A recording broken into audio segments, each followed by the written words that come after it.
Don Rodolfo, gracias por aceptar esta pequeña entrevista. Con todo gusto. Parto con la primera pregunta. Para dar inicio a esta pequeña entrevista, ¿podría decirnos, por favor, cómo descubrió su interés por la historia o por la investigación histórica?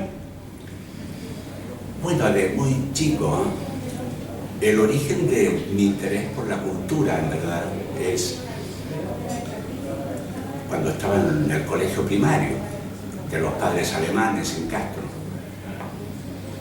porque me inicié allí en la filatelia y en la numismática, y eso me llevó a los mapas, a las enciclopedias, a conocer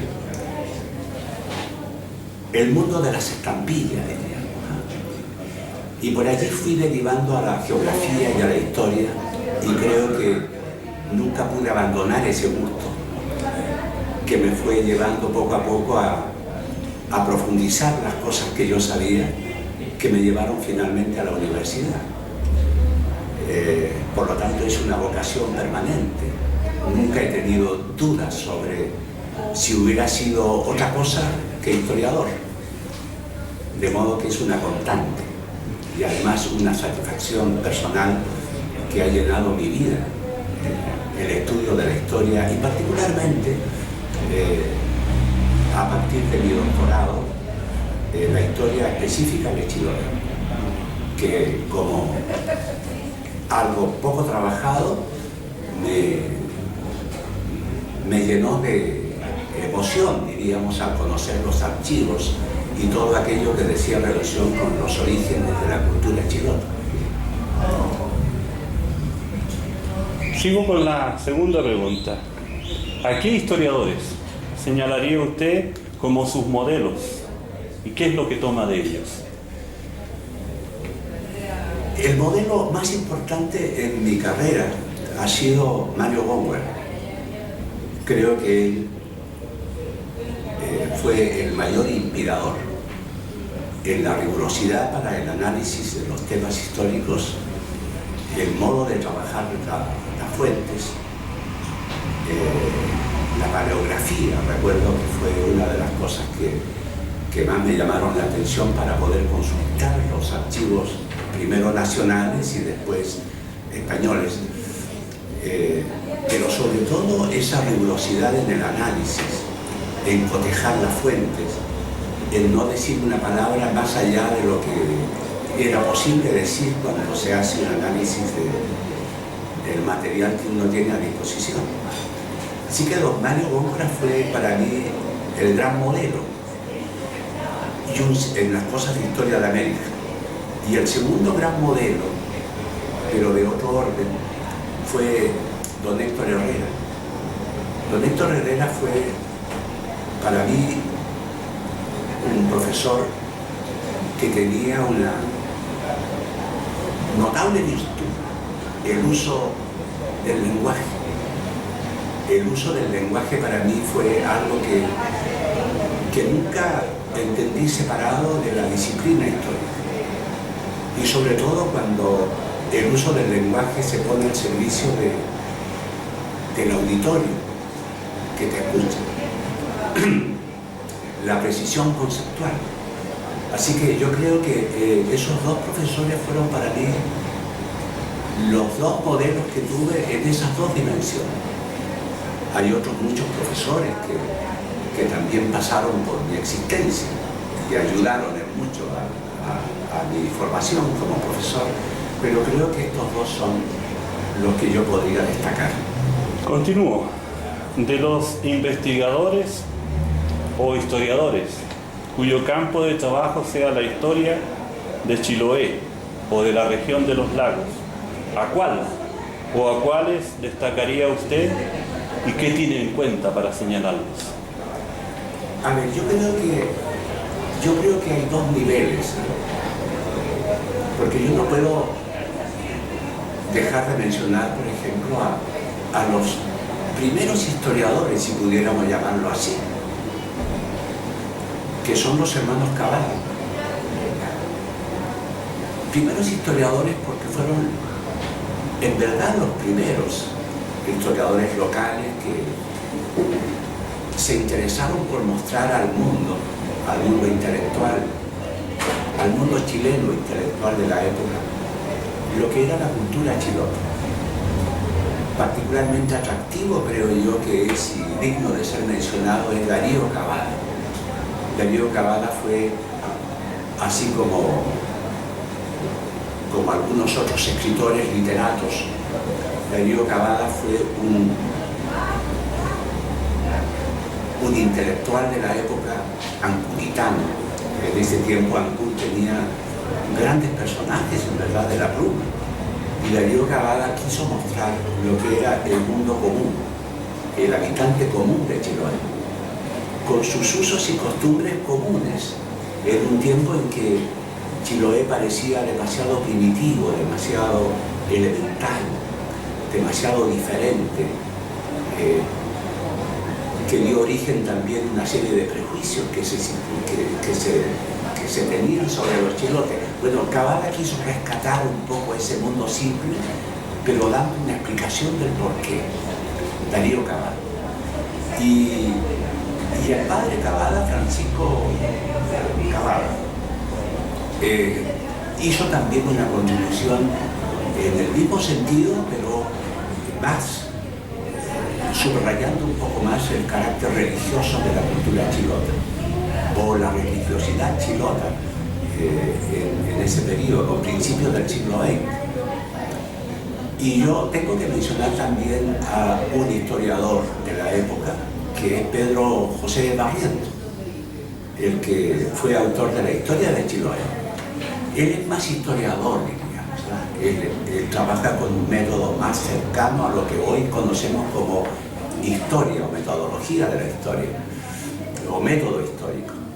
Y esos son los grandes pilares de antes, los que de alguna manera hacen reflexionar hoy sobre qué otra cosa se puede aportar más allá de lo que hicieron ellos. Acaba de reeditarse la historia de Chiloé de Pedro J. Barrientos, hace un par de meses creo que se reeditó. Bueno, esos son inspiradores, son los que plantearon por primera vez algunas de las grandes preguntas que nos hacemos hoy sobre la cultura chilota, sobre la historia chilota. Pero después de eso hubo un periodo en que no se escribió nada. Yo diría que uno de los primeros escritos sobre historia es el de hoy, de historiadores de hoy, fue Carlos Holguín. Carlos Holguín escribió instituciones políticas y administrativas de Chiloé durante el siglo XVIII. Y fue también el segundo punto de partida, digamos, que es lo que a mí me tocó más directamente. Porque ese libro apareció cuando todavía yo no hacía mi doctorado. Y yo recuerdo que fue una motivación para que en España intentara aprovechar el material que había en el Archivo General de Indias de Sevilla, todo aquello que no había podido trabajar Carlos Holguín, que solamente consultó material del Archivo Nacional. De modo que esa fue una obra que me motivó y que me abrió nuevos horizontes. Pero junto con él y al lado, digamos, en la misma fecha en que él publicó su libro aquí en Chile, aparece Juan Contreras y su equipo de historiadores de la Universidad de Concepción, que publicaron algunas cosas, entre ellas, no recuerdo el nombre, varias cositas pequeñas, pero muy iluminadoras. Bueno, entre Holguín y Contreras está la razón por la que yo intenté en España aportar algo más, y de allí salió La Periferia Meridional Indiana, que fue publicada en 1983 y que ahora se reeditó en el 2012. Y esas son los historiadores que yo podría mencionar.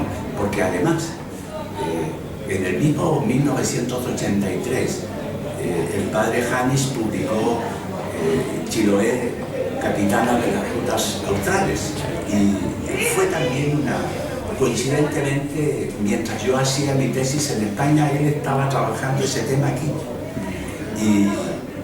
Y naturalmente que uno no podría dejar de mencionar al padre Gabriel Guarda, porque abarcan, ¿verdad?, toda la zona de Valdivia hasta Chiloé, en unas obras monumentales, ricas en contenido y en ilustraciones, que son, yo diría, uno de los aportes más significativos por su propia formación de arquitecto, que le gusta ilustrar sus obras y editarlas de la manera más elegante posible. Yo creo que cualquier historiador gusta tener en su biblioteca las obras del padre Gabriel. Ya. Ahora, lo molesto con lo siguiente. ¿Qué problemas, qué dificultades se le han presentado en el desarrollo de su labor como historiador? A ver,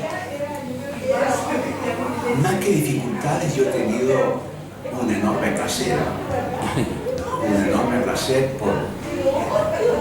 por indagar un poco más sobre nuestro modo de existir en Chiloé. Siempre me ha llamado la atención esa curiosa manera de ser del chilote. Y he querido descubrir el por qué los chilotes han tenido una cultura tan diferente al resto de los chilenos. Si acaso el paisaje ha influido en su manera de ser. Si acaso el mestizaje españoles con beliches ha sido determinante en esa manera de ver el mundo. Si acaso la mezcla de las fantasías españolas del siglo XVI con los mitos y creencias indígenas hicieron una simbiosis de tal manera que dio origen a este pueblo tan singular. Yo diría que por ahí van mis inquietudes sin ningún tropiezo. Lo que podría decir que puede ser una especie de obstáculo es el trabajar en la historia regional en la misma región. Porque en la misma región de pronto no hay interlocutores. Faltan las conversaciones. No es que no haya, hay gente muy interesada en los temas y gente muy destacada en los distintos temas, pero a veces no hay ocasión de conversar. Son esfuerzos aislados, individuales. No hay un grupo intelectual que se reúna para conversar sobre los temas que inquietan, sino que son trabajos individuales con resultados individuales que uno se entera cuando están publicadas las cosas. Quiero decir con esto que no hay una especie de institución, no hay una especie de círculo de escritores, no hay un ámbito donde se reúna la gente para analizar, discutir, relacionar. Tal vez ese sea un obstáculo que uno se lo podría explicar también porque yo soy chilote de Castro, pero mis padres no son chilotes. Y a veces me ven como que no soy chilote. A veces me ven como chileno, diríamos, como decíamos antes. Y mis visitas ocasionales a Chiloé, solamente en los veranos. Entonces uno también ha perdido el vínculo con la sociedad. Y eso tal vez podría tener cierta importancia para entenderlo como, entre comillas, obstáculo.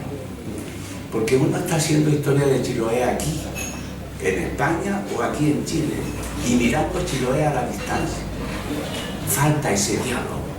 Cuando yo digo que me gusta conocer el modo de ser de los chilotes, yo no tengo siempre la ocasión, casi nunca tengo la ocasión de conversar con una mariscadora, de conversar con un relator de cuentos, de conversar con un hombre que vive en una isla separada de de la comunicación cotidiana, que me explique por qué sus creencias, por qué sus modos de entender el mundo.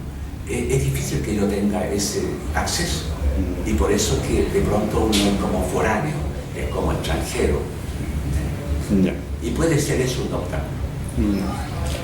A ver, en la introducción a la primera edición de su obra, La periferia meridional indiana, Chiloé en el siglo XVIII, que es del año 1983, usted asevera: geográficamente hablando, el archipiélago es de suyo un escenario insular en latitudes australes, disímil respecto del ámbito continental. Allí puede observarse cómo han ido tomando forma y preservándose una sociedad y una cultura todavía valoradas insuficientemente, porque la matriz de sus comportamientos y expresiones hunde sus raíces en un pretérito imperfectamente develado. Luego, en la introducción a la reedición del año 2012, usted añade: fue esta la primera tesis sobre Chiloé de un doctorado chileno en Europa, lo que no deja de llamar la atención por tratarse de una provincia tan apartada y aparentemente secundaria en el devenir histórico de Chile. En efecto, la historia de Chile ha girado en torno de la capital con poca atención a los interiores y zonas extremas de nuestra geografía. Le pregunto, de acuerdo al desarrollo que ha tenido la historiografía chilena actual, ¿ve usted alguna posibilidad de cambio en esta suerte de desinterés por la historia de las zonas interiores o extremas de Chile? Yo creo que persiste. Yo creo que persiste entre los historiadores la mirada desde la capital. Y creo que a pesar de los esfuerzos que se han hecho para estimular los estudios de la historia local, a pesar de la presencia, por ejemplo, del padre Gabriel Huarta con su historia de Martínez, a pesar de la enorme contribución que ha hecho Mateo Martínez para la historia de Magallanes, y a pesar de los esfuerzos que se han hecho para el caso de Chiloé, creo que todavía falta mucho por hacer en la historia regional e historia local. Y esa es la razón por la que creo que todavía sigue siendo la historia de Chile la historia de la capital, o la historia mirada desde la capital. Por lo tanto, creo yo que no ha cambiado tanto. Es decir, ha cambiado algo, porque la historia regional ya se está cultivando. Ustedes mismos son un ejemplo de cómo se intenta rescatar esa historia y esa documentación que existe en los archivos locales. Ese es un esfuerzo importante, pero todavía falta, creo, mucho por hacer para que los historiadores nacionales le den a la historia local y regional el valor que le corresponde. Todo esto me permite decir que todavía el chileno sigue mirando a Chiloé como algo raro, como algo extraño, como algo secundario, como algo periférico, como algo a veces insignificante. El propio concepto chilote es peyorativo, o por lo menos se usa en sentido peyorativo. Todavía sigue siendo Chiloé el mundo de los mitos, de las creencias y de las supersticiones, con un sentido también negativo. No es una isla que encante, como encantaban las islas durante el Renacimiento italiano, por ejemplo, o principios de la época moderna, en que el europeo se maravilló de todo lo que diga relación con esos mundos externos a Europa, las islas del Atlántico. No, en el caso de Chile, Chiloé es una isla que no llama mayormente la atención, excepto las ocasionales visitas de verano que tienen como otro sentido. Falta, no solamente en el caso de Chiloé, que se integre bien al país, sino que también falta, y de manera muy notoria, por ejemplo, una ciudad tan grande e importante como Puerto Montt no tiene historia. una ciudad tan importante desde el punto de vista de las transformaciones que ha experimentado la zona, como Osorno, no tiene historia. Excepto Valdivia, no hay otra zona que tenga historia y que sea tratada como una zona digna de ser historia. Y yo creo que eso ha persistido. ¿Qué representó para usted llegar a ser miembro de número de la Academia Chilena de la Historia? Bueno, fíjense que esto, no deja de tener importancia porque no es fácil ser miembro del número de la Academia de la Historia. En primer lugar hay que ser viejo. El primer requisito es ser viejo. El segundo requisito es el cultivo de la historia de Chile, con independencia de si es historia de Chile central, o de Chile meridional, o de Chile, o del norte de Chile, de cualquier periodo, ¿verdad? Colonial, de la conquista, de la colonia, o de la historia de la república. En verdad que es un gran mérito, es un reconocimiento importante. Y yo me he sentido en la academia como el ámbito donde yo puedo desarrollarme desde el punto de vista intelectual. Allí sí que se puede conversar, se puede cotejar ideas, se pueden presentar ponencias, se puede discutir, se puede analizar. Producto de ello ha sido la aparición hace unos días de la nueva historia de Chile, de varios miembros de la Academia Chilena de la Historia, que es una obra extraordinariamente importante. Así que yo me siento muy reconocido de estar en la academia. Y creo que soy el segundo chilote que está en la academia. El primer chilote de la academia soy yo. El segundo es Javier Barrientos Grandón, de Ancud, que también está en la academia. Es un muchacho, diríamos, joven. Para la edad que tienen los académicos, él es un muchacho joven. Don Rodolfo, ahora de nuevo le pido que me preste atención. Voy a intentarle leerle algo porque quiero su respuesta. El filósofo mexicano Luis Villoro, en su ensayo El sentido de la historia, afirma, cito, «Este sería, en suma, el último móvil de la historia, su para qué más profundo, dar un sentido a la vida del hombre al comprenderla en función de una totalidad que lo abarca y de la cual forma parte. La comunidad restringida de otros hombres primero, la especie humana después y, tal vez, en su límite, la comunidad posible de los entes racionales y libres del universo». ¿Suscribiría usted esa aseveración o tiene un planteamiento distinto? ¿Podría decirnos por qué? No, yo creo que suscribo lo que dice Villoro.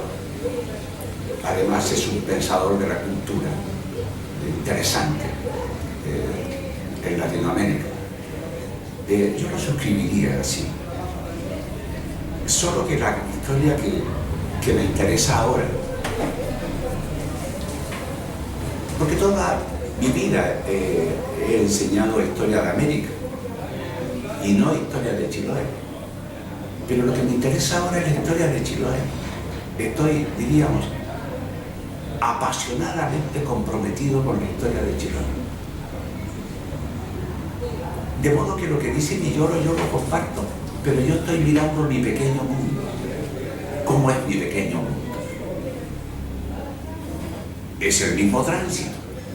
Es decir, hay una época primitiva, hay una evolución, hay un desarrollo, y hay una llegada casi repentina a la modernidad. Eso me interesa.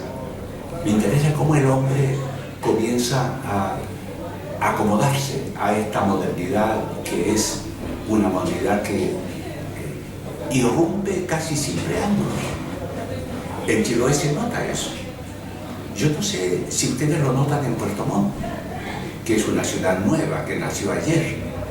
Pero en Chiloé se nota porque es una historia muy antigua la de Chiloé, donde se ha ido enraizando un modo de ser que de pronto es amenazado por una serie